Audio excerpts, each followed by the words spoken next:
Hi friends, అందరికీ నమస్కారం. Welcome to employees updates. ఈ ఛానల్ ద్వారా టీచర్లకు, ఉద్యోగులకు మరియు పెన్షనర్లకు సంబంధించి ఎప్పటికప్పుడు లేటెస్ట్ అప్డేట్స్ తెలియజేయడం జరుగుతుంది.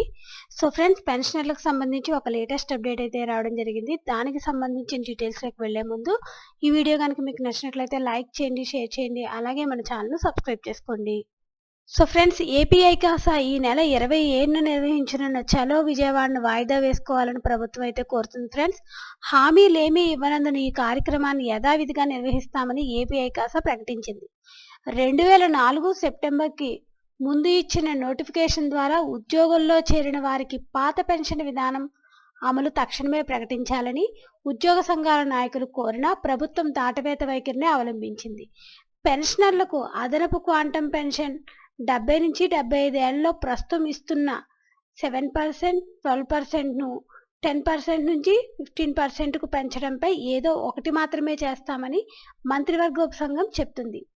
పదవి విరమణ చేసిన వారి బకాయిలపై సీఎస్తో చర్చించి నిర్ణయం తీసుకుంటామని చర్చల్లో వెల్లడించారు.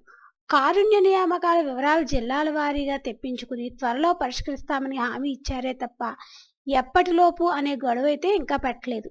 అలాగే ఒప్పంద ఉద్యోగుల క్రమబద్ధీకరణకు సంబంధించి కూడా ఒక జాబితా ఈ నెల చివరిలో విడుదల చేస్తామని అయితే చెప్తున్నారు ఫ్రెండ్స్. ఈ నెల చివరిలో విడుదల చేయనట్లు ప్రభుత్వం ప్రకటించింది. టీఏ బకాయిలు 70 కోట్లు, సిపిఎస్ బకాయిలు 100 కోట్లు, మెడికల్ రియంబర్స్మెంట్ 80 కోట్లు చెల్లించినట్లు తెలిపింది. సో ఫ్రెండ్స్, ఈ చర్చల్లో ఇచ్చిన హామీలకు జీవోలు ఇవ్వాలని అయితే ఉద్యోగ సంఘాలు అయితే కోరుతున్నారు ఫ్రెండ్స్.